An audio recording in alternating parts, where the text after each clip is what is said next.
आज का जो हमारा टॉपिक है वो है नॉन यूनिफॉर्म सर्कुलर मोशन। दो ही तरह के सर्कुलर मोशन यहाँ पे डिफाइंड होगा, एक होगा यूनिफॉर्म, दूसरा होगा नॉन यूनिफॉर्म। ठीक है, यूनिफॉर्म सर्कुलर मोशन क्या था, जिसमें पार्टिकल की जो वेलोसिटी थी उस वेलोसिटी का कंटिन्यूअस डायरेक्शन चेंज हुआ था, मैग्नीट्यूड में कोई चेंज नहीं होता है। जबकि नॉन यूनिफॉर्म में क्या होगा, इसमें यह बात कही जाती है कि in non uniform circular motion magnitude of velocity as well as direction of velocity both continuously changes, दोनों कंटिन्यू क्या होंगे, चेंज होंगे। तो बेसिक से डिफिनेशन इसकी आप लिख लीजिएगा जो भी हमने आपको बोली है। मान लो रेडियस ऑफ सर्कल आ रहे हैं और यहाँ पर एक कोई पार्टिकल है, ठीक है, पार्टिकल एम मास का है, v वेलोसिटी से ये घूम रहा। अब ये वेलोसिटी अगर टाइम के साथ वेरी कर सकती है तो यहाँ पर नॉन यूनिफॉर्म की बात होगी। मैग्नीट्यूड का जो वेरिएशन होगा टाइम के साथ वो क्या कहलाएगा, नॉन यूनिफॉर्म।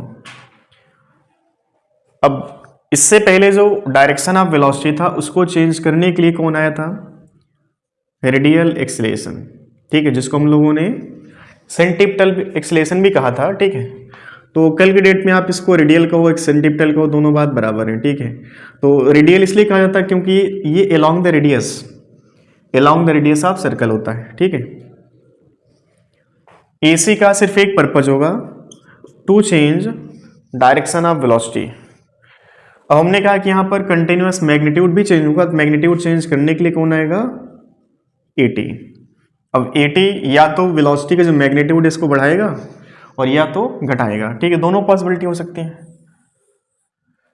बस यहां पर आपको याद रखना कि अगर डायरेक्शन की बात आएगी तो वहां पर केवल और केवल कौन आएगा, रेडियल एक्सीलरेशन, और जब मैग्नीट्यूड की बात होगी तब यहां पर कौन आएगा, टेंजेंशियल। अगर ऐसा फिगर है जहां पर वेलोसिटी और एक्सीलरेशन दोनों एक दूसरे के अपोजिट है, और देखो सर्कल वर्ड इसी बात से स्टार्ट ही होता है कि पार्टिकल पर एक नेसेसरी सेंटीपिटल फोर्स लग रहा होगा। Without necessary centripetal force particle can never be revolve in a circle. जो आवश्यक सेंटीपिटल एक्सीलरेशन होगा, सेंटीपिटल फोर्स होगा, अगर उतना मिल गया तो पार्टिकल सर्कल में चलेगा, अदरवाइज पार्टिकल सर्कल में चलने वाला नहीं है। तो अगर यहाँ पे सर्कल में पार्टिकल चल रहा तो सेंटीपिटल या रेडियल एक्सीलरेशन तो होना तय है। अब यहाँ पर देखो ये जो वेलोसिटी है, इस वेलोसिटी का डायरेक्शन चेंज कौन करेगा, एसी, और इस v का मैग्नीट्यूड कौन चेंज करेगा, एटी। तो एटी का अपना पर्पज, एसी का अपना पर्पज। यहां पर भी देखो इस v का मैग्नीट्यूड कौन चेंज करेगा, एटी, डायरेक्शन कौन चेंज करेगा, रेडियल एक्सीलरेशन, जिसको हम सेंटीपिटल एक्सीलरेशन भी लिख लेते हैं। ठीक है, बात अलग, यहां पर जो v है टाइम के साथ घटेगा, यहां पर v क्या होगा, टाइम के साथ बढ़ेगा। ठीक है, तो एक बात तुमको याद रखना है, एसी का पर्पज होता है डायरेक्शन चेंज करना। ठीक, एसी का पर्पज डायरेक्शन चेंज करना, और एटी की बात करें तो एटी क्या करेगा, मैग्नीट्यूड चेंज करेगा। दोनों का अपना अपना काम डिवाइड हो गया। रेडियल या सेंटीपिटल इसका जो एक तरह से पर्पज है, काम है, वो डायरेक्शन चेंज करना, और एटी का अपना पर्पज क्या है, मैग्नीट्यूड चेंज करना। ठीक है, अब ये बात तुम दोनों फिगर में देखो, इन दोनों फिगर में एटी और एसी किस एंगल पे है, 90 डिग्री पे। चाहे एटी वेलोसिटी का मैग्नीट्यूड बढ़ावे और चाहे घटावे, दोनों केस में एटी एसी क्या है, दूसरे के परपेंडिकुलर है। अब कल के डेट में तुमसे पूछा जाए नेट एक्सीलरेशन कितना होगा तो कैलकुलेट कर सकते हो। चलो यहां पे देखो, जैसे मान लो ये हमने उस वाले फिगर की बात की, ये बन रहा है एसी और इधर कहीं बन रहा एटी, इनके बीच एंगल कितना देखो, 90 डिग्री है। ठीक है, तो इन दोनों का जो परिणामी है, रिजल्टेंट है, वो इधर कहीं आया होगा। चलो एंगल देख लो, मान लो एंगल थीटा है या अल्फा, जो भी मानना चाहो। तो सबसे पहले ए का वैल्यू क्या लिखोगे, √80² प्लस AC स्क्वायर, ये ए नेट हमारा 90 पर ये निकल के आएगा। ठीक है, दूसरा पॉइंट थीटा कितना होगा, तो तुम लिखोगे tan थीटा बराबर AC और बाई में 80। ये वाला कोई फार्मूला नहीं है, और ये एक फार्मूला कह सकते हो, चूंकि यहाँ पर ए टी और ए सी दोनों बीच एंगल 90, 90 पर जो रिजल्टिंग एक्सलेशन आएगा वो आएगा A T square plus A C square under root. ठीक है, अब क्वेश्चन जैसे मान लो हमारे पास आएगा जहाँ पर हमको ए टी कैलकुलेट करना है, ए सी कैलकुलेट करना है, तो ए सी कैलकुलेट करने का आपके पास इकलौता तरीका है, जिस पॉइंट पर तुम्हें नेट एक्सलेशन की बात करनी है उस पॉइंट पर ए सी या ए आर का जो कैलकुलेशन होगा that is V square by R. ये फार्मूला याद रखना तुमको। जिस टाइम पर पार्टिकल का नेट एक्सलेशन पूछा गया उस टाइम पर ए सी या ए आर जो बनेगा हमेशा उस पॉइंट की वेलोसिटी का स्क्वायर बाई में रेडियस ऑफ सर्कल। ठीक है, ये ए सी का कैलकुलेशन हो गया। अब ए टी कैसे कैलकुलेट करोगे? ए टी का पर्पज क्या है? इस वी को कंटिन्यूअस चेंज करना, इस वी को कंटिन्यूअस मैग्नीट्यूड वाइज चेंज करना। तो जब मैग्नीट्यूड की बात होगी तो ए टी जो बनेगा वो बनेगा डी वी और बाई में डी टी। चाहे तो आप इसको ऐसे लिख सकते हैं या सिंपल हम इसको ऐसे लिखते हैं ए टी बराबर D V by D T. ठीक है, ए टी ये निकल के आएगा। अब जैसे देखो तुमने एक फार्मूला पढ़ा था लीनियर वेलोसिटी एंगुलर वेलोसिटी के बीच का रिलेशन, तो हमने वहां पर एक बात तुमसे पूछी थी कि जो ए होता है आर इंटू अल्फा के बराबर होता है। अब आज देखो आज की डेट में जो पार्टिकल सर्कल में चल रहा है उसके पास एक नहीं दो एक्सलेशन है, ए सी है साथ में ए टी भी है। ठीक है, अब यहाँ पर अल्फा का रिलेशन ए टी के साथ बना होगा या ए सी के साथ बना होगा। ठीक है, तो ये जो ए होगा वो ए सी ना होकर के ए टी होगा। अब ए टी क्यों होता है इस पर भी चर्चा हम लोग करेंगे। ए सी क्यों नहीं हो सकता है? ए टी बराबर बन जाएगा आर इंटू अल्फा। ठीक है, तो यहाँ से देखो अब आज क्लियर हुआ कि जो ए सी होता है हमेशा वी स्क्वायर बाई आर होगा। इसको हम ए सी या ए आर कह लें। ठीक है, रेडियल एक्सलेशन या सेंटीमीटर। और ए टी का जो कैलकुलेशन हमेशा होता है D V upon D T, और ए टी क्या होता है आर इंटू अल्फा। और during non uniform circular motion net acceleration particle पर कितना बनना होगा A T square plus A C. ये पूरी तरह से फिक्स हो चुका है। अगर ए टी ए सी दोनों है, पहली बात तो ए सी का होना मतलब एक तरह से ये बात को प्रूव करता है कि पार्टिकल सर्कल में चल रहा होगा ये। अगर ए सी हम गायब कर देना तो ए टी का पर्पज है कि पार्टिकल को ऐसे खींचना, तो ए टी क्या करेगा पार्टिकल को ऐसे खींचता चलेगा, मतलब ये स्ट्रेट पाथ हो जाएगा इसका। अगर ए सी हम गायब कर दें तो ए टी इस पार्टिकल को किस पाथ में चलाना चाहेगा? स्ट्रेट पाथ में। और अगर ए सी है तो पार्टिकल सर्कल में चलेगा। समझ में आ रही बात?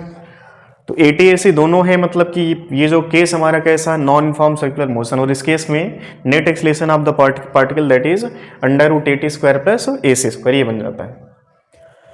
अब क्वेश्चन कैसे पूछेगा? कुछ छोटे छोटे चुटकुले तुमको बता दे रहे हैं। देखो जैसे हम ये कहें कि मान लो किसी पार्टिकल की जो वेलोसिटी है टाइम के साथ वो अल्फा इंटू टी के साथ वेरी कर रही है। ठीक है, अल्फा इंटू टी के साथ वेरी कर रही है। तो तुमसे पूछा जाए टी इक्वल टू 4 सेकेंड पर नेट एक्सलेशन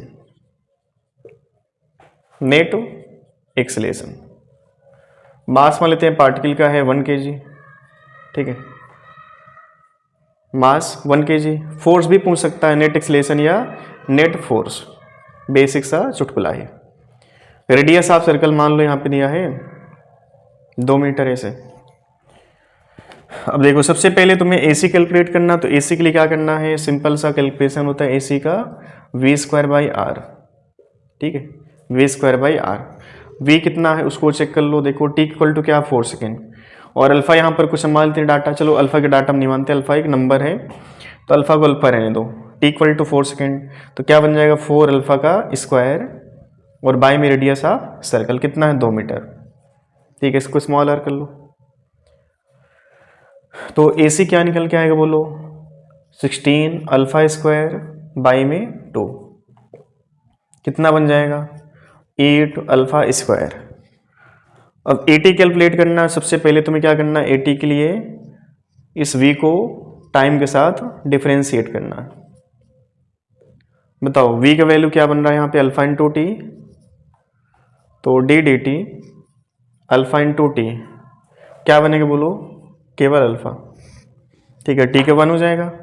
अब नेट एक्सलेशन बोलो कितना बना? Under root A T square plus A C square, मतलब अल्फा स्क्वायर प्लस, अब यहाँ पे देखो ये पहले से स्क्वायर है उसका, फिर आपने अलग से स्क्वायर करना है, तो 64 इंटू अल्फा की पावर 4। जब इसका स्क्वायर करेंगे तो 8 का 64 और अल्फा स्क्वायर का अल्फा पावर 4, ये नेट एक्सेलेरेशन हो जाएगा। अब फोर्स पूछेगा तो फोर्स कैसे निकालोगे? एफ नेट बराबर क्या लिखोगे?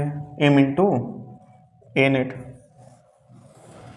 अब एफ नेट का मतलब ये है कि यहाँ पर एटी और एसी दोनों का रिजल्टिंग फोर्स हमने ढूंढना है।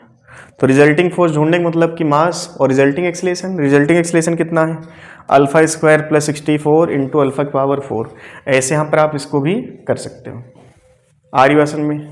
तो ये हो गया non uniform circular motion. Inform में क्या होता है? केवल डायरेक्शन चेंज होगी, मैग्नीट्यूड चेंज नहीं होता है। और नॉन इनफॉर्म में क्या होता है? डायरेक्शन भी चेंज होगा, साथ में मैग्नीट्यूड भी चेंज होगा। अब ये जो डायरेक्शन की जिम्मेदारी किसके पास होगी? सेंटीपिटल या रेडियल एक्सेलेरेशन की। और मैग्नीट्यूड की जिम्मेदारी किसके पास होगी? Tangential acceleration. ठीक है, छाप इसको जल्दी से।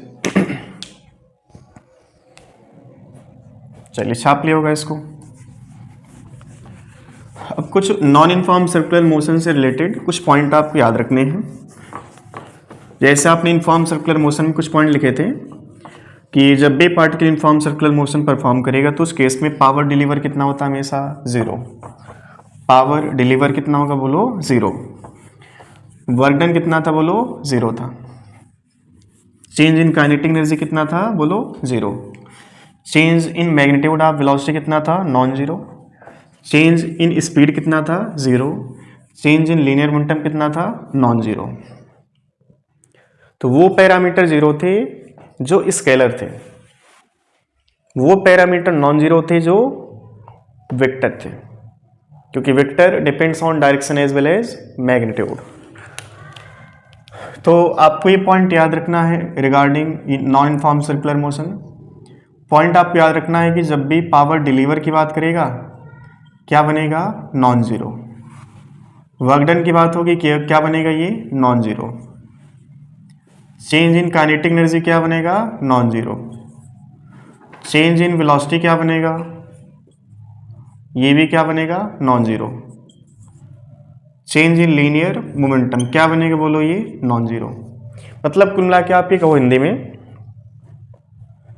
कि इससे पहले जो भी तुमने केस इनफॉर्म सर्कुलर मोशन देखा था जिनमें ये क्या था? 0, ये क्या था? नॉन जीरो, ये क्या था? नॉन जीरो, ये क्या था? 0, ये क्या था? 0।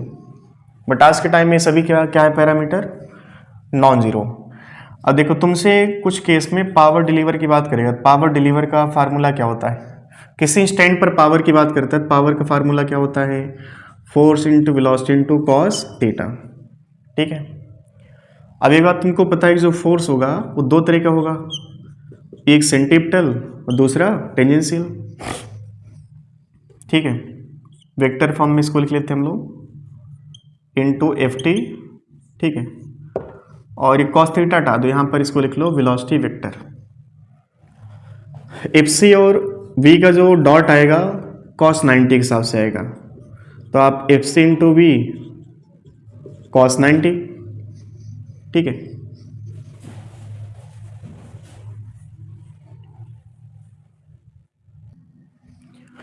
तो P इक्वल टू क्या है? F C into V cos 90, क्योंकि सेंटीपिटल और वेलोसिटी क्या होंगे आपस में 90 degree, plus F T into V. एक फिगर के थ्रू समझो तुम।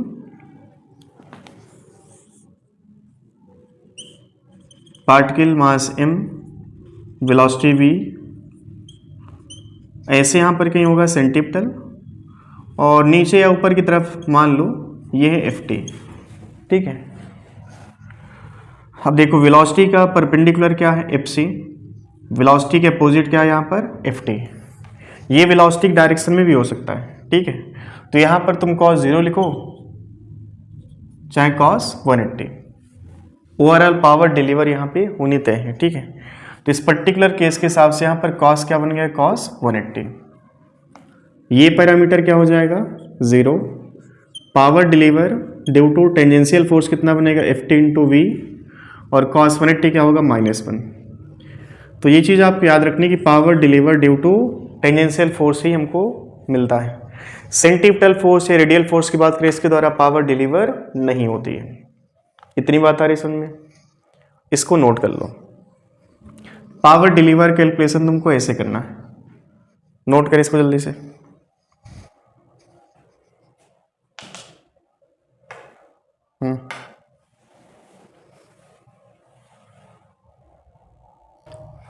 चलो बच्चों, चुटकुला नंबर 1 स्टार्ट करते हैं हम लोग।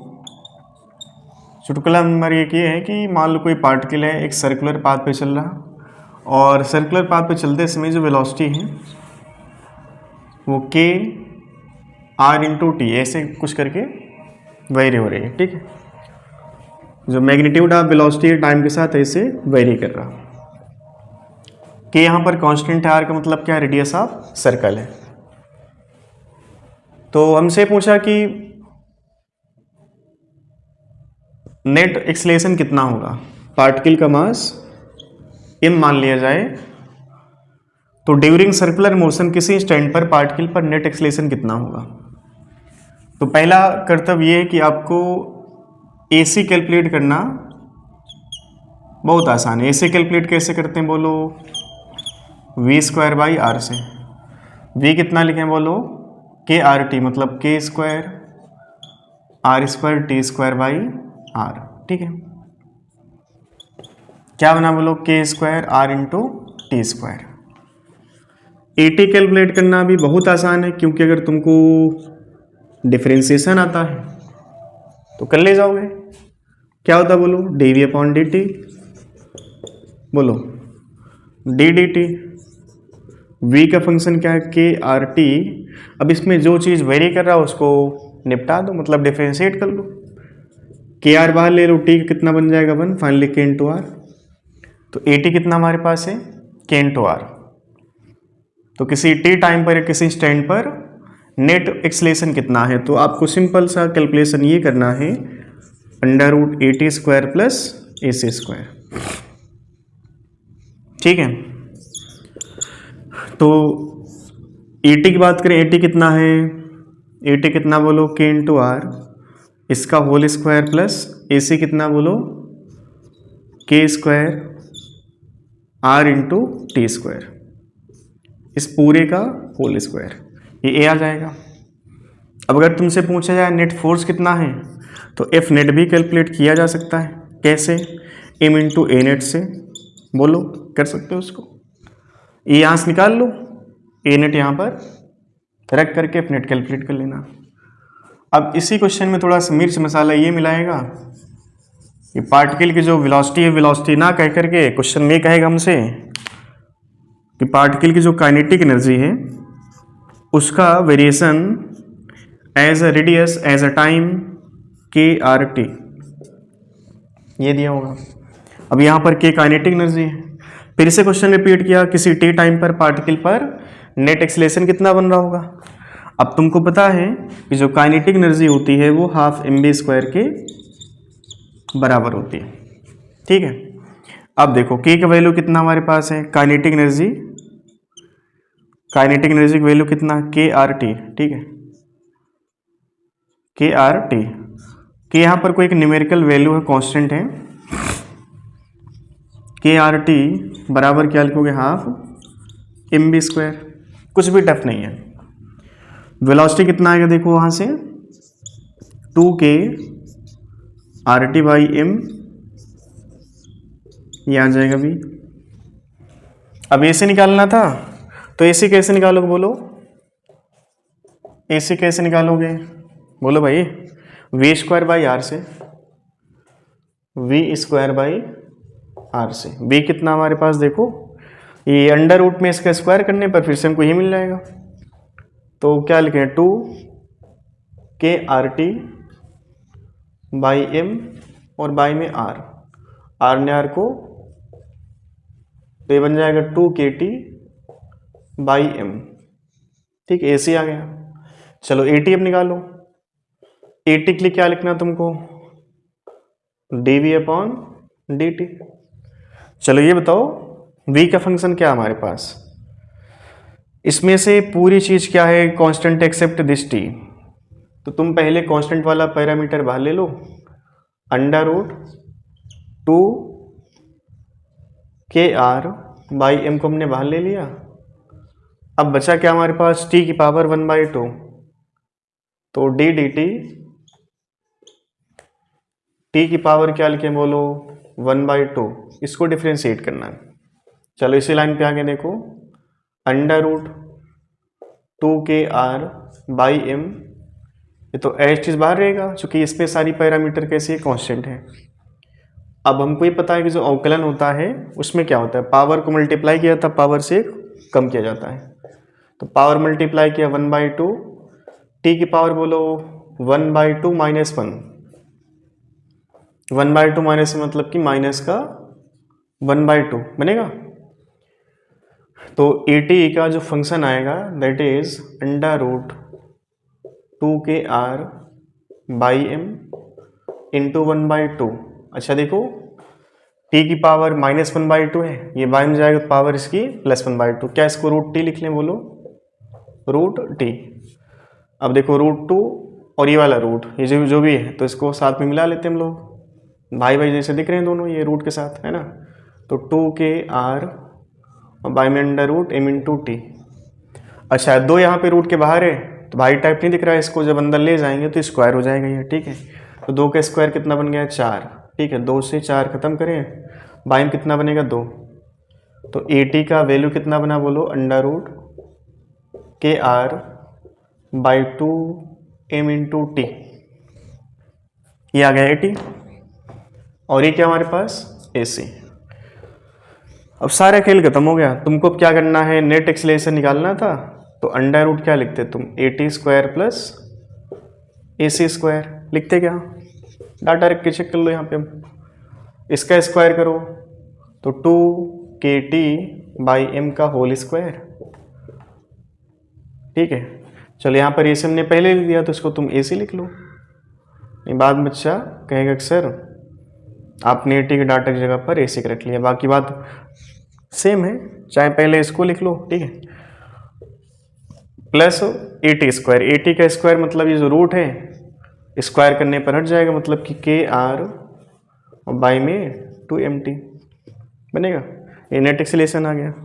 तुमसे पूछा है पार्टिकल पर नेट फोर्स कितना है, तो F नेट की वही पुरानी परंपरा है, मास और इनटू ए नेट, खेल खत्म। अब कितनी भी वैरायटी हम चेंज कर सकते हैं, ठीक है। तो वेलोसिटी का अगर फंक्शन दिया था k into R into T के हिसाब से, तो यहाँ से तुम्हें AT/AC निकालना आ गया। फिर अगर इसको हमने काइनेटिक एनर्जी कह दिया तो काइनेटिक एनर्जी से भी बच्चों को पता होता है कि ½ mv² होता है, ठीक है, बेसिक सी बात है। चलो इसको नोट कर लो।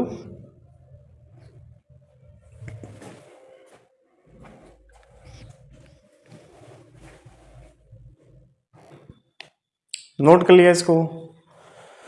तो जैसे यहाँ पर आपने वेलोसिटी को टाइम के साथ डिफरेंशिएट करके AT फाइंड आउट किया, फिर यहाँ पर वेलोसिटी की जगह पर AT की जगह पर आपने क्या लिखा है v²/r। अब इसमें जैसे मान लो क्वेश्चन थोड़ा और चेंज करें, चुटकुला टाइप, कि मान लो कोई पार्टिकल एक सर्कल में चल रहा, particle moving in a circle of radius r, mass m। अब इसकी जो काइनेटिक एनर्जी किसी टाइम पर, उसका वेरिएशन a इंटू S², ठीक है। ए यहाँ पर एक कांस्टेंट है, इसका मतलब यहाँ पर डिस्टेंस, ठीक है। जब पार्टिकल चलेगा तो यहाँ पर जो काइनेटिक एनर्जी है, डिस्टेंस बढ़ने के साथ साथ इसकी काइनेटिक एनर्जी बढ़ती चली जाएगी, ठीक है। क्वेश्चन आया समझ में, particle moving in a circle of radius r, मास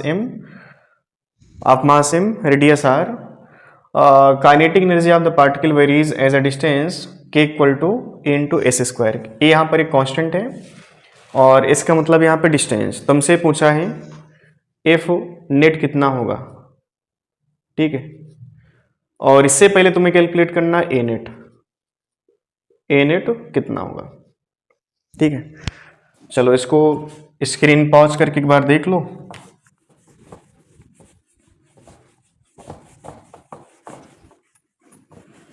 चलो आंसर आ गया होगा। बेसिक सा फंडा है कि हमें अगर काइनेटिक एनर्जी दी है तो उस काइनेटिक एनर्जी को हम ½ mv² लिख सकते हैं, ठीक है। चलो क्वेश्चन का सॉल्यूशन देखो, काइनेटिक एनर्जी बराबर क्या है A इंटू S², ठीक है। और तुमने ये बात बचपन में पढ़ी होगी, जो काइनेटिक एनर्जी होती है वो ½ mv² के बराबर होती है ना, ½ mv² के बराबर होती है, बिल्कुल सही, यही तो होता है ½ mv²। ठीक है, अच्छी बात है, हाफ एम बी स्क्वायर निकल के आया। अब ये जो काइनेटिक एनर्जी है, ये काइनेटिक एनर्जी दोनों आपस में इक्वेट कर लो।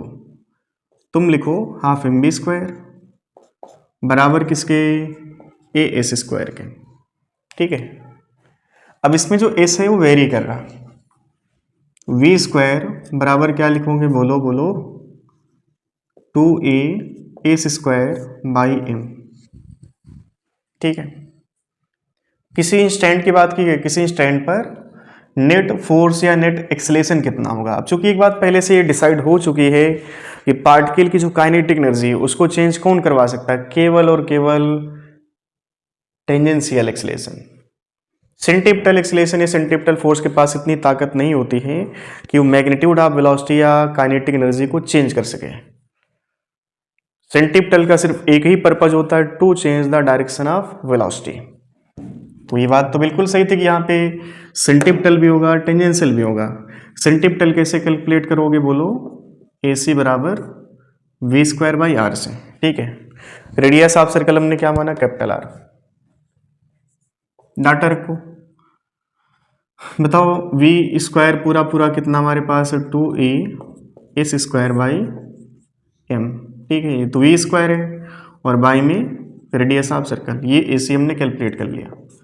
अब तुम्हें ए टी कैलकुलेट करना है, तो ए टी के लिए क्या लिखना होता है, बोलो, D V upon D T.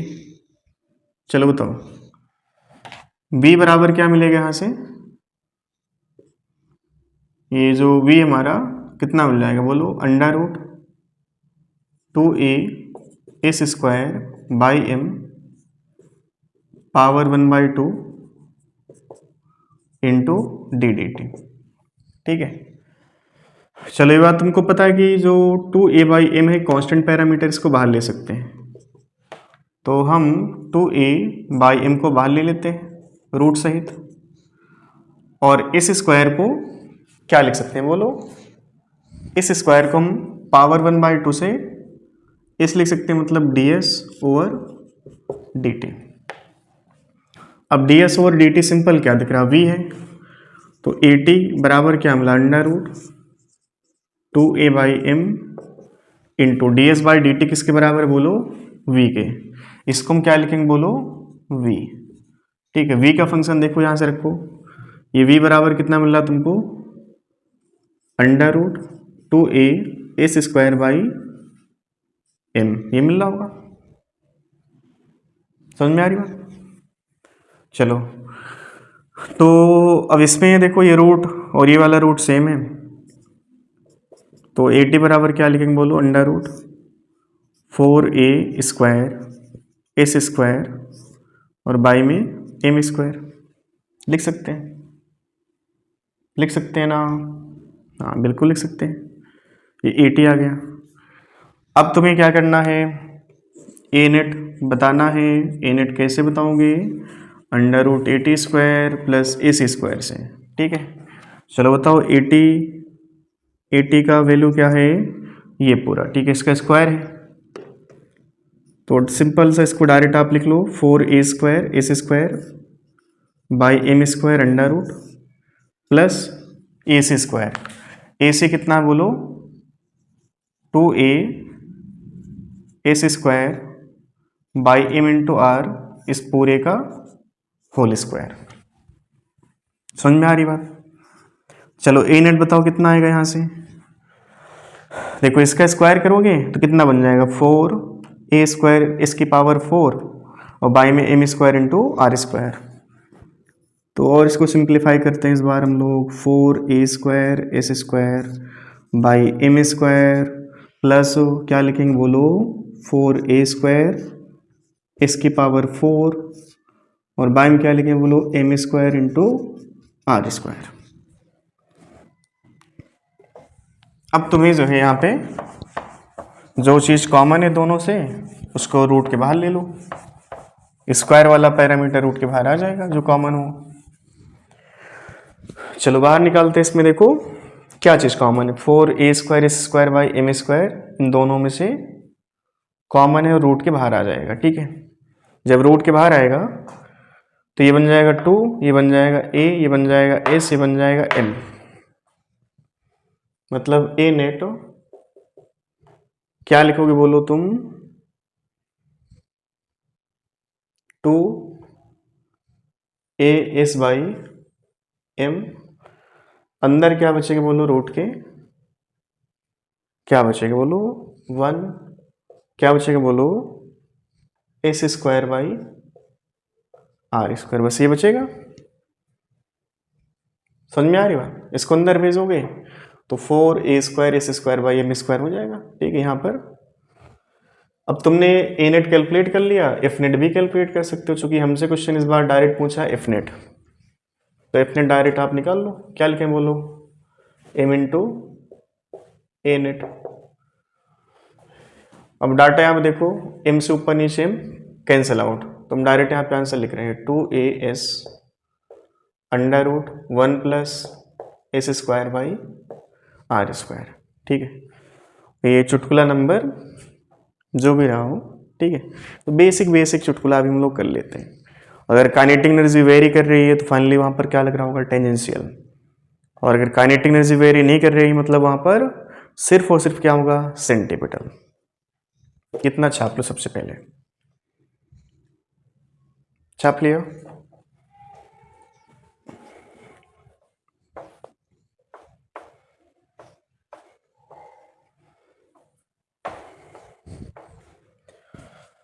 चलिए अब कुछ थोड़ा सा लेवल बढ़ाया जाए टॉपिक का, है ना। चुटकुले बहुत हम लोगों ने कर लिए।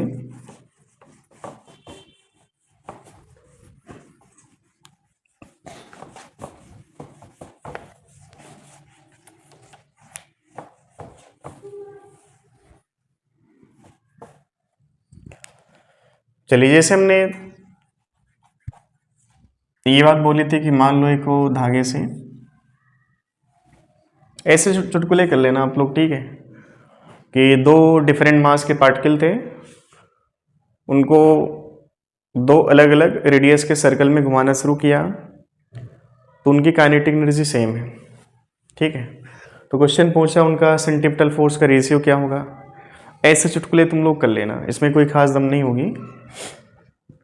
थोड़ा बढ़िया न्यूमेरिकल करते हैं जिससे थोड़ा सा चैप्टर में फेल आवे।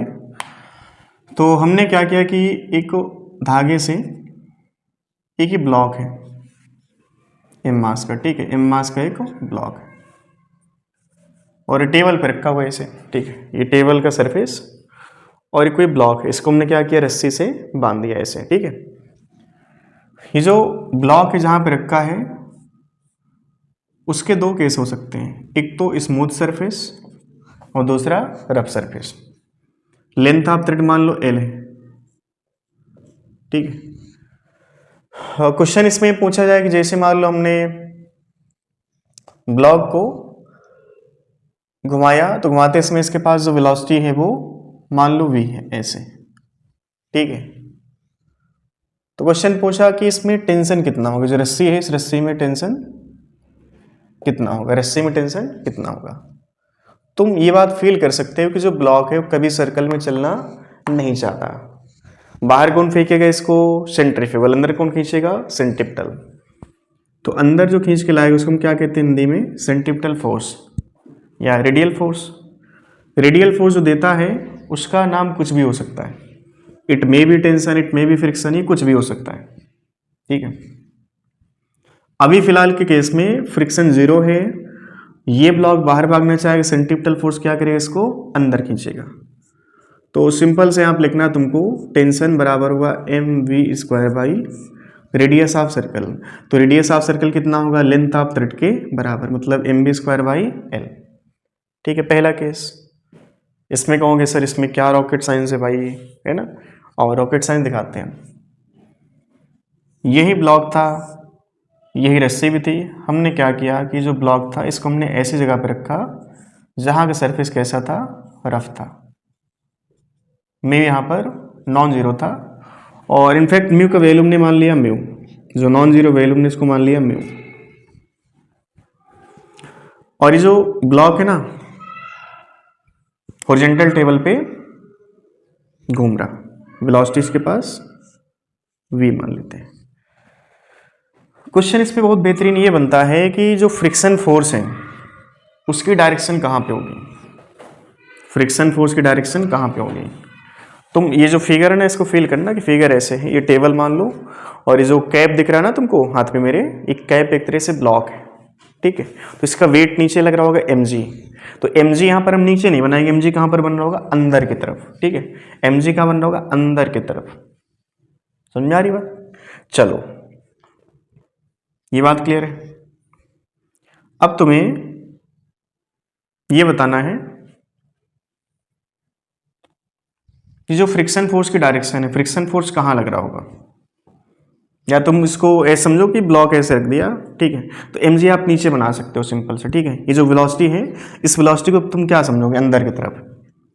ये वेलोसिटी क्रॉस क्रॉस का मतलब वेलोसिटी ऐसे, अगर हम सरफेस ऐसे मानेंगे तो वेलोसिटी अंदर की तरफ दिख रही होगी, ठीक है। समझ में आ रही हो? mg तुम नीचे बना सकते हो, mg नीचे। स्टार्टिंग जो टॉपिक है बेहतरीन तरीके से यहीं से स्टार्ट होती है। सर्कुलर मोशन के जो बेहतरीन न्यूमेरिकल्स हैं, चाहे वो नीट लेवल चाहे जेई लेवल के हैं, वो अच्छे न्यूमेरिकल तब बनते हैं जब यहाँ पर फ्रिक्शन आ जाता है। सर्कुलर मोशन की जो बेहतरीन प्रॉब्लम्स होती हैं वो अकेले सर्कुलर मोशन नहीं बनाता है, उसमें अगर फ्रिक्शन मिला दिया जाए तो न्यूमेरिकल जो है ना उसका अपने आप लेवल बढ़ जाएगा। जो क्वेश्चन का लेवल है वो कहा था उसको हम कहें हिंदी में, तो क्वेश्चन की अपनी खुद की जो सर्कुलर मोशन वाली कहानी है उसकी बहुत ज़्यादा टफ नहीं है, बट अगर इसमें फ्रिक्शन मिला दिया जाए ना तो अभी ये मान चलो कि आधे घंटे हमें सिर्फ ये चेक करना है कि फ्रिक्शन फोर्स क्या क्या कर सकता है। क्या फ्रिक्शन फोर्स सेंटीपिटल दे सकता है, क्या फ्रिक्शन फोर्स टेंजेंशियल एक्सेलरेशन दे सकता है, क्या फ्रिक्शन फोर्स दोनों काम कर सकता है। क्योंकि फ्रिक्शन जो है ना इसको फिजिक्स आती है, एक तरह से इसको फिजिक्स आती है और सिचुएशन के हिसाब से अपने आप को वैसा बना लेता ही है, ठीक है। तो अभी इस केस में क्या है कि हमने ब्लॉक को रस्सी से बांधा और रस्सी से बांधकर हॉरिजॉन्टल टेबल पे ऐसे घुमा रहे, वेलोसिटी अंदर की तरफ ऐसे, मतलब ब्लॉक चल रहा, ठीक है, ऐसे जूम।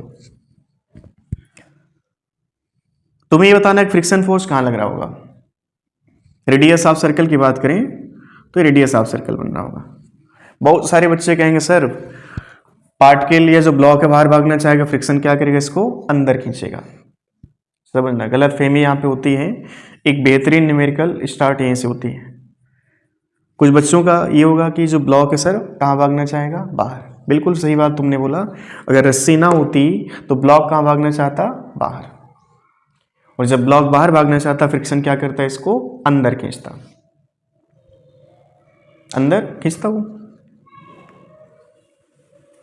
अब तुम ये बताओ कि फ्रिक्शन खुश कब होगा। फ्रिक्शन खुश तब होगा जब ब्लॉक सरफेस पर ना चले, क्योंकि फ्रिक्शन भी यही चाहता है कि ब्लॉक सरफेस पर ना चले, क्योंकि सरफेस कैसा है, स्टेशनरी है। जो टेबल है, टेबल कैसा है, रुका हुआ है। तो फ्रिक्शन कब खुश होगा, वो तब खुश होगा जब यहाँ पर ब्लॉक टेबल के सापेक्ष मूव ना करे। अगर टेबल रुकी है तो ब्लॉक भी क्या होना चाहेगा, रुकना चाहे। कौन रोकना चाहेगा, फ्रिक्शन। फ्रिक्शन का अपना एक कर्तव्य, फ्रिक्शन जो है वो कहता है कि हम खुश तब होंगे जब प्लेटफॉर्म या जो ग्राउंड है सरफेस से रुका है तो उसके ऊपर जो भी बॉडी है वो रुकी हो। अब ये काम फ्रिक्शन की जिम्मेदारी है, ये फ्रिक्शन की जिम्मेदारी, अगर तुम खुश होना चाहते हो तो तुम्हारा ही कर्तव्य है कि तुम इस ब्लॉक को रोको। अगर ब्लॉक मूव कर रहा तुम क्या करोगे, ब्लॉक को रोकोगे तुम, क्योंकि तुम ये चाहते हो कि ब्लॉक मूव ना करे। समझ में आ रही बात? तो कुल मिला के जो फ्रिक्शन होगा वो सेंटर की तरफ नहीं लगेगा, वो कहाँ लगेगा, ऐसे।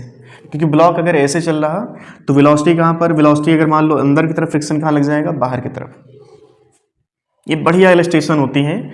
इन सभी में सबसे पहला पॉइंट होता है, बच्चे को कंफ्यूजन ये होता है कि फ्रिक्शन फोर्स कहाँ लगेगा। अगर फ्रिक्शन फोर्स अंदर लग गया, फ्रिक्शन फोर्स क्या देगा, सेंटीपिटल। और फ्रिक्शन का अपना बेसिक पर्पज ये होता है कि फ्रिक्शन कुछ तभी होगा जब ब्लॉक क्या हो, ब्लॉक क्या हो, जब रुका हो। अगर प्लेटफॉर्म रुका है तो ब्लॉक भी रुका होना चाहिए फ्रिक्शन को खुश करने के लिए। तो फ्रिक्शन ही क्या करेगा, इस ब्लॉक को रोकेगा। रोकने के लिए क्या करेगा, कहाँ पर लग जाएगा, टेंजेंशियल, बाहर की तरफ। अगर वेलोसिटी अंदर है इस टाइम पे तो फ्रिक्शन कहाँ पे लग जाएगा, बाहर की तरफ। और कुछ टाइम बाद होगा क्या कि जो फ्रिक्शन इसकी वेलोसिटी कम करते करते करते फाइनली क्या करेगा, जीरो कर देगा। अब यहाँ पर जो चीज़ें हैं वो इजी नहीं है। तुमसे पूछा जाए टेंशन कितना होगा तो हर एक पॉइंट का टेंशन यहाँ पर अलग अलग। जैसे यहाँ पे देखो टेंशन कैसा है, कांस्टेंट है, क्योंकि v कैसा है कांस्टेंट, मास कैसा कांस्टेंट, l कैसा कांस्टेंट। लेकिन यहाँ पर जो v है, v टाइम के साथ क्या होगा बोलो, v टाइम के साथ क्या होगा, डिक्रीज करेगा। क्यों? क्योंकि फ्रिक्शन क्या होगा इसके ठीक अपोजिट। तो सिर्फ तुमको यहाँ पर अभी ये समझना है कि जो फ्रिक्शन है, फ्रिक्शन क्या कर रहा है यहाँ पे, टेंजेंशियल, फ्रिक्शन टेंजेंशियल फोर्स या टेंजेंशियल एक्सलेशन की तरह व्यवहार करेगा, जो फ्रिक्शन के द्वारा, समझ में आ रही बात, क्योंकि वेलोसिटी को कम करेगा। समझ में आ रही बात, ये पहला केस हुआ। अब इसी में जैसे मान लो हम और भी केस उठावें,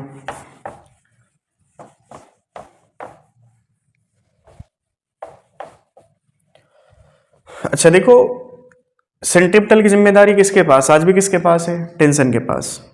अब वेलोसिटी डिक्रीज होगी, तुमसे पूछा जाए कि इस केस में टेंशन पर क्या फर्क पड़ेगा। अगर फ्रिक्शन है, वेलोसिटी हमने इनिशियल ब्लॉक को v दी है t बराबर 0 पे, बार t बराबर 0 पर स्टार्ट हुई है, मास m है, तो क्वेश्चन पूछेगा टाइम के साथ रस्सी के टेंशन पर क्या प्रभाव पड़ेगा, रस्सी का टेंशन घटेगा या बढ़ेगा। तो क्या कहोगे यहाँ पर, इसमें एक दूसरा पॉइंट ये लिख लेना, टाइम के साथ टेंशन क्या होगा, टेंशन क्या होगा, घटेगा। समझ में आ रही बात। अब यहीं पर मान लो अगर हम ये सिस्टम एक स्प्रिंग के द्वारा अटैच कर लें, ठीक है, आज हमने क्या मान लिया, ये हमने मान लिया एक स्प्रिंग, ठीक है, स्प्रिंग कांस्टेंट के हैं, और इसमें भी हम एक केस मान लेते हैं v कांस्टेंट का। सबसे पहले वेलोसिटी कैसा constant, and this velocity directed inside, ठीक है, इस टाइम पर वेलोसिटी कहाँ डायरेक्टेड है, इनसाइड। देखने में लग रहा है कि वेलोसिटी जो है ऊपर है, ऊपर नहीं है, वास्तविकता में है कहाँ पे, इनसाइड, ठीक है, चूंकि ये हॉरिजॉन्टल टेबल ऐसे ब्लॉक है जो है। तो अभी क्या है यहाँ पर, इसके जो लेंथ है इनिशियल L0 है, नेचुरल लेंथ। तुमसे पूछेगा इस केस में, इस पर्टिकुलर केस में जहां पर म्यू का वैल्यू क्या है 0, तुमसे पूछा जाए स्प्रिंग में कितना इलॉन्गेशन होगा, तो स्प्रिंग में इलॉन्गेशन कितना होगा बोलो, उसके लिए कहानी क्या लिखोगे, अच्छा ये पहले से लंबाई कितना है स्प्रिंग का L0, जब ये ब्लॉक रोटेट करेगा तो सेंट्रीफ्यूगल फोर्स क्या करेगा, इसको बाहर फेंकेगा। जब बाहर फेंका तो स्प्रिंग में टोटल इलॉन्गेशन कितना हो जाएगा। अगर मान लो स्प्रिंग में इलॉन्गेशन, जैसे मान लो ये जो ब्लॉक है खींच करके स्प्रिंग के साथ यहाँ पर आ गया, ठीक है, तो रेडियस ऑफ सर्कल देखो ये वाला पूरा बन जाएगा, ठीक है, क्या बन जाएगा रेडियस ऑफ सर्कल बोलो, L0 प्लस एक्स बनेगा। अच्छा स्प्रिंग में कितना इलॉन्गेशन है x, तो स्प्रिंग अंदर की तरफ फोर्स कितना लगाएगा बोलो, k इंटू एक्स। अब k इंटू एक्स ही क्या करेगा, ब्लॉक को सर्कल में बनाए रखने की कोशिश करेगा। समझ में आ रही बात। तो ये सेंट्रीपिटल फोर्स देगा, और इतना ही फोर्स कहाँ लग रहा होगा, बाहर, इसको हम क्या कहेंगे, सेंट्रीफ्यूगल फोर्स, ठीक है। तो सेंट्रीपिटल फोर्स यहाँ पर कौन दिया, k इंटू एक्स, और k इंटू एक्स सेंट्रीपिटल, तो फाइनली सेंट्रीफ्यूगल कितना होगा बोलो, m v square by L0 plus x. एक बढ़िया न्यूमेरिकल बन गया। अगर यहाँ पर हम इस ब्लॉक को v वेलोसिटी ना दें, हम ये कहें कि हमने सिस्टम को ओमेगा से घुमाया, तो क्वेश्चन इजी था। अब देखो यहाँ पर क्वाड्रेटिक आ गई, क्या बनेगा बोलो, के एक्स L0 प्लस के एक्स स्क्वायर बराबर m इंटू वी स्क्वायर, ठीक है। चलो यहाँ हम देखो 0 बराबर क्या लिखे, एम वी स्क्वायर माइनस के एक्स L0 माइनस के एक्स स्क्वायर, ठीक है, 0। तो क्वाड्रेटिक क्या होती है बोलो, x बराबर क्या बन जाएगा, माइनस बी कितना बोलो, माइनस का के इंटू एक्स, अब माइनस का के इंटू एल, तो फाइनली प्लस हो जाएगा K into L0 plus minus under root, ठीक है, माइनस बी, और यहाँ पर क्या होता है बी स्क्वायर, तो बी मतलब कि माइनस का के इंटू L0 का whole square minus 4ac, A कितना रखोगे बोलो बोलो बोलो, माइनस का के, ये प्लस हो जाएगा इंटू ए कितना रखोगे 4ac, सी कितना रखोगे बोलो m इंटू वी स्क्वायर, ठीक है। ये क्या होता है equation, minus B plus minus B square -4AC। A कितना है देखो यहाँ पर माइनस के, तो माइनस माइनस क्या बन गया प्लस, और बाय में क्या लिखें बोलो 2A। ए का वैल्यू बोलो कितना रखोगे, कहाँ पर है भाई ए का वैल्यू माइनस का, समझ में आ रही बात। अब यहाँ से देखो एक्स का वैल्यू तुम निकाल लेना, एक्स का वैल्यू निकाल लेना। क्वेश्चन सिंपल था कि यहाँ पे स्प्रिंग है बट ये जो सरफेस है ब्लॉक का और टेबल का, इनके बीच का कोएफिशिएंट ऑफ फ्रिक्शन है वो 0। अब क्वेश्चन यहाँ पर ये बनता है कि अगर मान लो coefficient of friction non zero है, ये नॉन जीरो है, तो फ्रिक्शन फोर्स कहाँ लग रहा होगा, ब्लॉक आज भी कहाँ भागना चाहेगा बाहर, तो बाहर अगर ब्लॉक भागना चाहेगा फ्रिक्शन कहाँ पे आएगा, अंदर की तरफ। बिल्कुल गलत कॉन्सेप्ट है। पहला पॉइंट बच्चा ये जानता है कि फ्रिक्शन हमेशा मोशन के अपोजिट लगता है, लेकिन वो ये नहीं जानता कि फ्रिक्शन का पर्पस क्या होता है, रिलेटिव मोशन का अपोज करना। फ्रिक्शन का मेन पर्पस क्या होता है, रिलेटिव मोशन का अपोज करना। तो जिस सरफेस पर ब्लॉक रखा, अगर वो सरफेस रेस्ट पर है तो फ्रिक्शन पूरी कोशिश करेगा ब्लॉक को रेस्ट पे लाने की, क्योंकि फ्रिक्शन खुश तभी होगा जब फ्रेम या टेबल या सरफेस जो भी रुका है तो ब्लॉक भी कैसा हो जाए, रुका हुआ। तो उसके लिए फ्रिक्शन पूरी कोशिश करता है कि ब्लॉक मूव ना करे। अगर मूव कर रहा तो उसकी रफ्तार क्या करेगा, वो घटाएगा, और पूरी कोशिश करेगा घटाते घटाते फाइनली कितना कर देगा, 0। तो फाइनली यहाँ पर भी जो फ्रिक्शन फोर्स होगा वो क्या दे रहा होगा, टेंजेंशियल फोर्स या टेंजेंशियल एक्सेलरेशन, जैसे यहाँ पे दे रहा था। ठीक है, अब इसमें बस तुमको एक बात और चेंज करनी है कि यहाँ पर जो वेलोसिटी कंटिन्यूअस क्या होगी, ये जो v है कंटिन्यू क्या होगा, डिक्रीज होगा। तो ये जो क्वेश्चन है काफ़ी कॉम्प्लिकेट हो जाएगा। तो उसके लिए फाइनली यहाँ पर कुछ डाटा देगा, कुछ एजम्पशन देगा कि जो v है v किस तरीके से डिक्रीज हो रहा टाइम के साथ, या जो डिस्टेंस मूव करेगा पार्टिकल ब्लॉक उसके हिसाब से कैसा वेलोसिटी घटेगा। बस तुमको यहाँ पे ये देखना है कि वेलोसिटी अगर है ब्लॉक के पास तो फ्रिक्शन तभी कुछ होगा जब वो वेलोसिटी कितना हो जाए, 0। समझ में आ रही बात।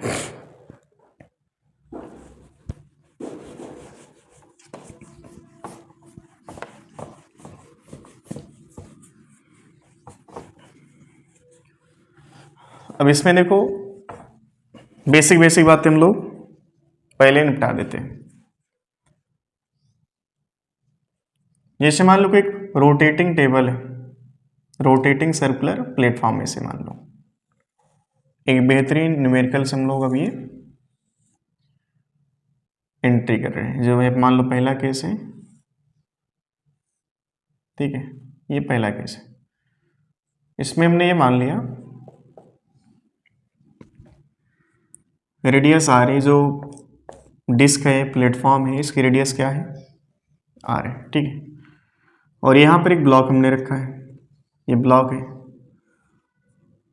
ये ब्लॉक है, और यहाँ पर ये फ्री है। ऐसा नहीं कि यहाँ पे अटैच है कोई रस्सी वस्सी हमने बांध दिया, ऐसा नहीं है। एक टेबल है, टेबल पर टेबल कैसे एक तरह से गोल गोल है ना, एक सर्कुलर फॉर्म में ये, और यहाँ पर एक ब्लॉक हमने रखा एम मास का। ठीक है, एम मास का एक ब्लॉक है। क्वेश्चन ये पूछा गया कि अगर इस टेबल को हम घुमाएं तो घुमाने पर क्या होगा, सेंट्रीफ्यूगल फोर्स क्या करेगा, ब्लॉक को बाहर फेंकेगा। समझना, अगर हम टेबल को घुमाएं, टेबल को घुमाएं तो घुमाने पर क्या होगा, ब्लॉक पर क्या लग रहा होगा, बाहर एक सेंट्रीफ्यूगल फोर्स। तो क्वेश्चन हमसे पूछा कि हम इस टेबल को कितने ओमेगा से घुमाएं, कम से कम कितने ओमेगा से घुमाया जाए ताकि ब्लॉक अपनी जगह पर ये जो है ना यहाँ पे रुका रहे। अब तुम सोचो अगर सरफेस स्मूथ है, सरफेस स्मूथ है, कुछ भी कर लो, इसको कहीं पर भी रखो, अगर हमने यहाँ पे रखा तब तो ये बाहर नहीं जाएगा। तुम इस ब्लॉक को टेबल पर ही जो डिस्क है इसके ऊपर कहीं पर भी रखो, इस ब्लॉक को बाहर फेंकने वाला गारंटीड रहेगा और इसको रोकने वाला कोई नहीं रहेगा, क्योंकि सेंट्रीफ्यूगल फोर्स होगा। और सेंट्रीपिटल फोर्स का मतलब होता है कि पहले वहां पर कोई फोर्स हो जो अंदर की तरफ ब्लॉक को खींच रहा हो, वही किसमें कन्वर्ट होगा, सेंट्रीपिटल में। वो जो सेंट्रीपिटल फोर्स बनेगा वो सेंट्रीफ्यूगल के बराबर है, तो ब्लॉक क्या होगा, यहाँ पे रुका रहेगा। ठीक है, तो अगर यहाँ पर म्यू 0 मान लिया जाए तो ब्लॉक पर जो सेंट्रीपिटल फोर्स होगा वो 0 होगा, सेंट्रीफ्यूगल फोर्स नॉन जीरो, मतलब ब्लॉक क्या होगा, इसी टेबल पर बाहर फेंका जाएगा। ठीक है, अब यहाँ पर जैसे मान लो coefficient of friction non zero है, coefficient of friction non zero है। अब क्वेश्चन पूछा जाए कि टेबल को कम से कम कितने ओमेगा से घुमाया जाए ताकि ब्लॉक अपनी जगह पे स्थिर रहे। ठीक है, ओमेगा का वैल्यू क्या होगा ताकि ब्लॉक अपनी जगह पर कैसा हो, स्टेशनरी। अब तुम ये बताओ इस केस में ब्लॉक पर जो फ्रिक्शन है, फ्रिक्शन क्या काम करेगा? फ्रिक्शन सेंट्रिपिटल फोर्स देगा, टेंजेंशियल। इससे पहले हमने क्या देखा, फ्रिक्शन क्या दे रहा था, टेंजेंशियल। यहां पर क्या देगा, सोचो। ब्लॉक कहां भागना चाहेगा, बाहर। अगर ब्लॉक बाहर भागना चाह रहा, फ्रिक्शन फोर्स क्या करे, इसको पकड़ के अंदर लाए। समझ में आ रही बात? टेबल पे तो रखा है, टेबल पर रखा है, तो फाइनली जो ओमेगा है, इस ओमेगा से तो ब्लॉक घूमना चाहेगा साथ में। बट अगर कोई और अदर फोर्स नहीं है जो कि सेंट्रीफ्यूगल फोर्स को खत्म कर सके, तो फाइनली होगा कि ब्लॉक बाहर भाग जाएगा। घूमने की पूरी कोशिश की लेकिन ब्लॉक क्या होगा, बाहर भाग जाएगा। तो एक तरह से बाहर भगाने वाला है लेकिन अंदर पकड़ के लाने वाला, इसको हमने क्या कहा, सेंट्रिपिटल। वो नहीं है, वो गायब था। जैसे फ्रिक्शन आया, फ्रिक्शन बोला कि हमारी जिम्मेदारी है, हम जिम्मेदारी उठाने के लिए पूरी तरह से यहाँ पे तत्पर हैं और हम जो है इस ब्लॉक को यहाँ पे रोकेंगे। तो रोकेगा तो उसके लिए कंडीशन क्या है, बाहर फेंकाने वाला फोर्स क्या होगा, बोलो, mr ओमेगा स्क्वायर। अब ये था, और जैसे फ्रिक्शन नॉन जीरो हुआ तो ब्लॉक पर अंदर की तरफ क्या लग जाएगा, फ्रिक्शन। फ्रिक्शन का वैल्यू जो बनेगा अधिकतम म्यू इंटू एन, इससे ज्यादा नहीं बन सकता। तो म्यू इंटू एन में इनका वैल्यू कितना रखोगे, mg। अधिकतम क्या है यहाँ पर, म्यू mg। जो बाहर फेंका रहा फोर्स क्या है, mr ओमेगा स्क्वायर। अगर ये फेंकने वाला फोर्स इसके बराबर है तो ब्लॉक जस्ट बाहर जाने की कोशिश करेगा। अगर ये वाला फोर्स इससे ज्यादा है, ये वाला फोर्स इससे ज्यादा है, तो ब्लॉक क्या होगा, बाहर भाग जाएगा। समझ में आ रही बात? हम चाहते ब्लॉक यहाँ पे रुका रहे, तो तब रुका रहेगा जब जो हमारे पास है अधिकतम, वो अधिकतम इस रिक्वायरमेंट से ज्यादा हो या तो इसके बराबर हो। ठीक है, जो हमारे पास अधिकतम है वो अधिकतम जो रिक्वायरमेंट है यहाँ पे mr ओमेगा स्क्वायर, इससे ज्यादा हो या तो इसके बराबर। तो आप लिखोगे यहाँ पर जो म्यू mg है, म्यू mg या तो mr ओमेगा स्क्वायर से ज्यादा हो या इसके बराबर हो। मास से मास खत्म कर लो, तो ओमेगा का जो वैल्यू आएगा लेस देन और इक्वल टू म्यू जी और बाई में r अंडर रूट। इस क्वेश्चन में कोई खास दम नहीं थी, बस इसमें एक चीज तुमको डिसाइड करना था कि फ्रिक्शन फोर्स यहाँ पर काम करेगा, उसका पर्पज क्या होगा। वो टेंजेंशियल में काम आएगा, सेंट्रिपिटल में काम आएगा, क्योंकि फ्रिक्शन को फिजिक्स आती है और वो अपने आप को इस तरह से एडजस्ट करेगा ताकि ब्लॉक में कोई रिलेटिव मोशन ना हो। समझ में आ रही बात? अगर यहाँ पर हम इस ब्लॉक को टेबल पर रखते, लेकिन टेबल पर हमने एक मान लो कील यहाँ पे लगा दी, उस कील से हमने एक धागा बांधा और धागे से हमने ब्लॉक को यहाँ पे रख दिया, तो होगा क्या कि ब्लॉक को बाहर फेंकने वाला जो फोर्स है वो तो mr ओमेगा स्क्वायर रहेगा, और जो अंदर खींच के लाएगा टेंशन, वो हमेशा उसके बराबर रहेगा। तो अब रिजल्ट क्या निकला कि फ्रिक्शन भी था। फ्रिक्शन अगर है तो फ्रिक्शन क्या करेगा, बोलो, रिलेटिव मोशन को बंद करना चाहेगा। बाहर फेंकने वाला फोर्स, अंदर खींचने वाला फोर्स आपस में इक्वल है, फ्रिक्शन है, लेकिन फ्रिक्शन का पर्पज क्या बचा, फ्रिक्शन का पर्पज ये बचा कि यहाँ पर ओमेगा जो है, जो रिलेटिव मोशन उसको सीज करना है। तो रिलेटिव मोशन सीज करने के लिए इस ब्लॉक पर सेंट्रिपिटल फोर्स कहाँ लग जाएगा, और सॉरी फ्रिक्शन फोर्स कहाँ लग जाएगा, ठीक वेलोसिटी के अपोजिट। समझ में आ रही बात? चलो इसी केस को हम थोड़ा सा और अच्छा बनावें। अच्छा कैसे बनाएगा, अगर हम ये कहें कि ये जो टेबल है अल्फा रेडियन पर सेकंड स्क्वायर से घूम रही है, अल्फा रेडियन पर सेकंड स्क्वायर से घूम रही है। देखो फ्रिक्शन का जो पर्पज है, इससे पहले क्या था, फ्रिक्शन था टेंजेंशियल, अभी इसमें क्या है, फ्रिक्शन रेडियल है। रेडियल मतलब सेंट्रिपिटल है।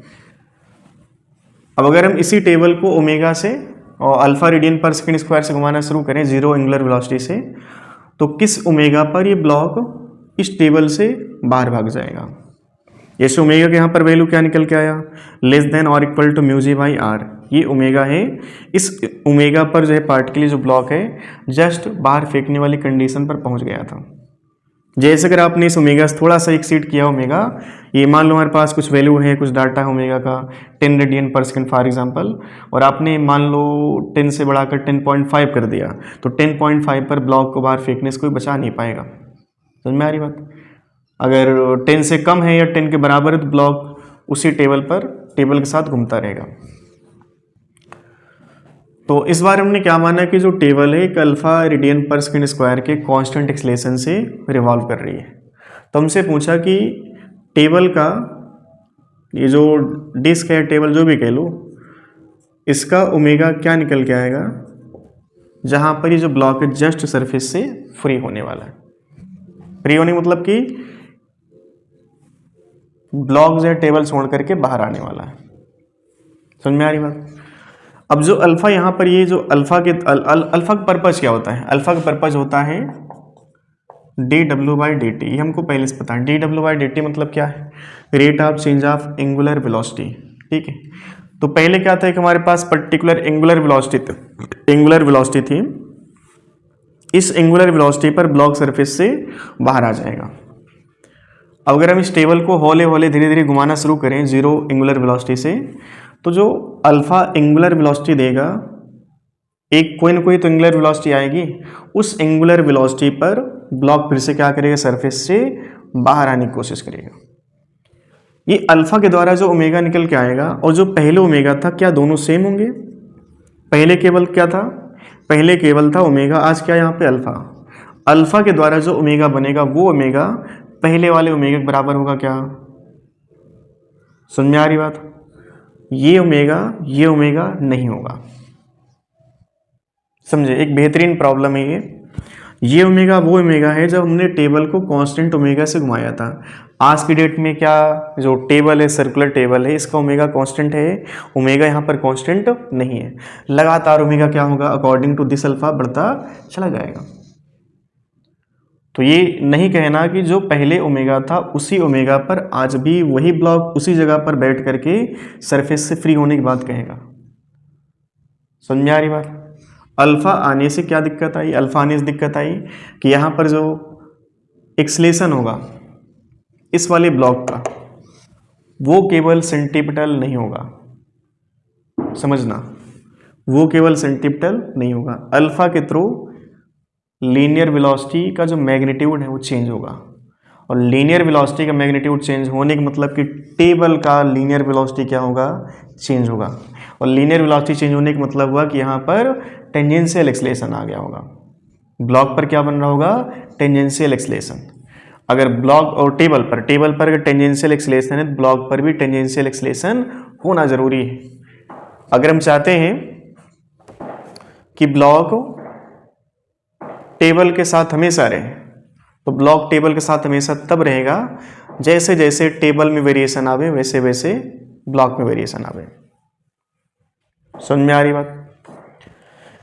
तो बस तुमको ये समझना है कि जो फ्रिक्शन है, फ्रिक्शन का आज पर्पज केवल एक नहीं दो पर्पज हो गए। पहला पर्पज क्या है, ब्लॉक को सर्कल में बनाए रखना, जो कि पहले का अकेले का इकलौता काम था फ्रिक्शन का, mr ओमेगा स्क्वायर के बराबर होकर के ब्लॉक को टेबल पर बनाए रखना। आज की डेट में क्या है, टेबल के पास लीनियर एक्सलेशन भी होगा, टेबल के पास एंगुलर एक्सलेशन भी होगा। तो जैसा जैसा वेरिएशन टेबल में होगा वैसा वैसा वेरिएशन अगर ब्लॉक में है तो ब्लॉक टेबल पर बना रहेगा, और नहीं तो स्लिपिंग स्टार्ट हो जाएगी। अब उस स्लिपिंग को रोकने के लिए कौन आएगा, फ्रिक्शन। भाई फ्रिक्शन के अलावा और कोई फोर्स है क्या यहाँ पे, और कोई फोर्स नहीं है। तो फ्रिक्शन का ही कर्तव्य, फ्रिक्शन का ही पर्पज है कि फ्रिक्शन इसको ब्लॉक को एटी भी दे और ब्लॉक को एसी भी दे। एटी उतना दे जितना कि टेबल के पास, एसी उतना दे जितना कि टेबल के पास। तो अब आज की डेट में जो फ्रिक्शन है वो एटी भी देगा एसी भी देगा। इससे पहले वाले केस में क्या था, फ्रिक्शन ओनली गिव एसी। इससे पहले वाली प्रॉब्लम में क्या था, फ्रिक्शन गिव्स एटी। फ्रिक्शन को फिजिक्स आती है, वो कभी एटी बन गया, कभी एसी बन गया, कभी दोनों बन गया। कहानी पर वो अपने आप को चेंज कर ले रहा। एक बेहतरीन लेवल की प्रॉब्लम है ये।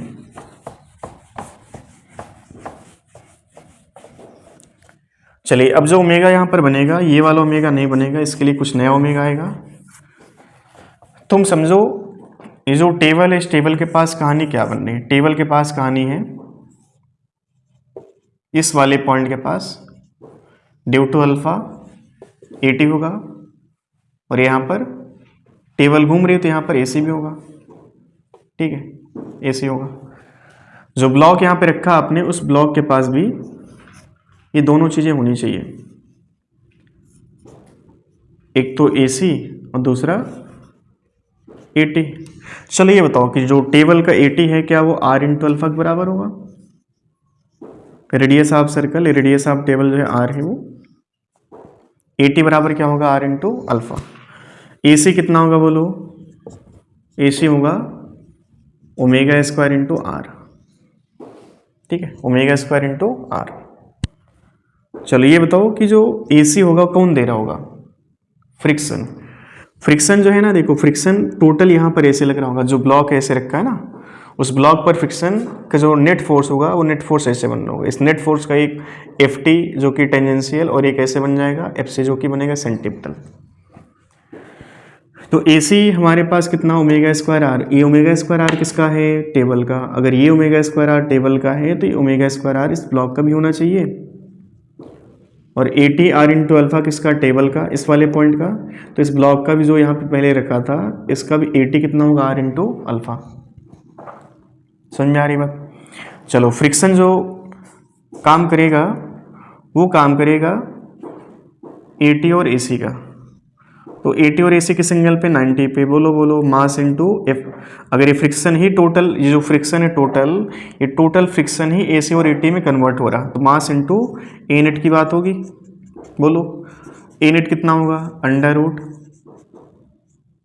AC square plus AT square. अच्छा F का जो वैल्यू होगा क्या बन जाएगा? M इंटू AC कितना लिखोगे बोलो? ओमेगा स्क्वायर इंटू R, ठीक है इस पूरे का होल स्क्वायर, प्लस AT कितना लिखोगे? R इंटू अल्फा, इसका स्क्वायर है तो क्या लिखोगे? R square into alpha square. चलो friction force M into under root क्या बना बोलो? ओमेगा स्क्वायर, ओमेगा की पावर 4 R की power 4 plus R square into alpha square. चलो अब जो फ्रिक्शन फोर्स का वैल्यू है वो फ्रिक्शन फोर्स का वैल्यू ये है, इतना जो है फ्रिक्शन की नीड है, इतना फ्रिक्शन हमें कम से कम चाहिए। अब जो चाहिए वो जो अधिकतम है उससे कम या तो उसके बराबर होना चाहिए। जो हमको चाहिए ब्लॉक को टेबल पर बनाए रखने के लिए जो रिक्वायरमेंट है, जो चाहिए वाली बात है, वो हमेशा अधिकतम के बराबर या तो उससे कम। तो अधिकतम है कितना बोलो? फ्रिक्शन क्या वो म्यू mg होगा, ठीक है अधिकतम फ्रिक्शन कितना है? Mu mg। जो रिक्वायरमेंट हमेशा इस अधिकतम से कम या इसके बराबर, तो हम लिखेंगे म्यू mg का वैल्यू जो होगा वो मोर देन और equal to m into root of omega की पावर 4, ये R की पावर 4 नहीं R स्क्वायर बनेगा, ठीक है ओमेगा स्क्वायर R है तो ओमेगा की power 4 into R square plus R square into alpha square, ठीक है। या तो मैं देखो मास से मास खत्म कर लो, क्या बन जाएगा बोलो? Mu square into G square, क्या बनेगा बोलो? ओमेगा की पावर 4 R की power 2 plus R square into alpha square. ये वाला डाटा इस साइड लाओ, तो mu square G square minus R square into alpha square बराबर कितना? वैल्यू जो बनेगी हमारे पास मोर देन और इक्वल टू ओमेगा की पावर 4 इंटू R स्क्वायर। तो जो ओमेगा की वैल्यू होगी लेस देन और equal to mu square G square by R square minus क्या बन जाएगा? ये अल्फा स्क्वायर। समझ में आ रही बात? जो ये वाला ओमेगा है ना, इससे पहले जो ओमेगा था आपके पास अंडर रूट म्यूजी बाई आर, वो वाला ओमेगा अलग था, ये ओमेगा अलग है। इस ओमेगा की वैल्यू पर ब्लॉक को सरफेस से फ्री होने से कोई बचा नहीं पाएगा। जैसे इससे थोड़ा सा और ऊपर जाएगा ओमेगा तो फाइनली होगा कि जो है ब्लॉक टेबल से सरकना शुरू कर देगा, बाहर आ जाएगा वो। समझ में आ रही बात? एक बार इसको देख लो। यहाँ पर कुल मिला के एक चीज़ आपको नोट करनी है, फ्रिक्शन के जो काम है यहाँ पर दोनों है, टेंजेंशियल भी दे रहा और साथ में रेडियल भी दे रहा। तो ये बात तुम याद रखना, फ्रिक्शन फिजिक्स जानता है तो आप ये कह सकते हैं कि फ्रिक्शन कभी ना कभी सेंटिपिटल की तरह व्यवहार करेगा, सेंटिपिटल या रेडियल, दोनों एक ही वर्ड होते हैं। कभी ना कभी friction according to situation tangential के रूप में आएगा, ठीक है। और इस पर्टिकुलर केस में देखो सेंटिपिटल के यहाँ पर और फ्रिक्शन के यहाँ पर दो काम थे, सेंटिपिटल भी देना था और टेंजेंशियल भी देना था। तो फ्रिक्शन कभी ना कभी टेंजेंशियल प्लस रेडियल दोनों देगा, ठीक है।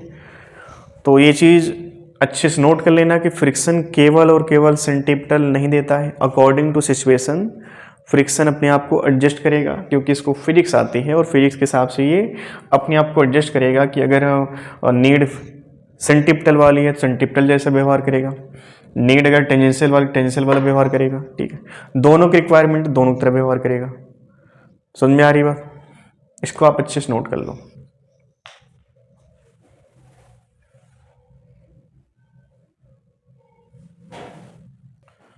चलिए ये लेक्चर हम लोग यहीं तक रखते हैं। ये सब बेहतरीन न्यूमेरिकल आप अच्छे से एंजॉय करें, सीखें। कहीं पर कोई डाउट हो तो आप कमेंट करके ज़रूर बतावें। और इसका जो अगला लेक्चर है उन सब में न्यूमेरिकल क्लेवर बढ़िया होने वाला है, ठीक है। तो अगर आपको लेक्चर्स की अपडेट चाहिए सबसे पहले आप सब्सक्राइब करें और मैक्सिमम से मैक्सिमम शेयर करो, ताकि आपको हमारा जो मोटिवेशन है वो मोटिवेशन भी कंटिन्यू बना रहे। उसके लिए हम आपसे सिर्फ ये उम्मीद करते हैं कि आप सब्सक्राइब और शेयर कम से कम ज़रूर करो, ठीक है। बाकी हम तो कंटिन्यूअस इसको बनाते रहेंगे, आप भी थोड़ा सा हेल्प करें और चैनल को ज़्यादा से ज़्यादा ग्रो करवाने में हेल्प करें। आज के इतने रखते हैं। थैंक यू, धन्यवाद।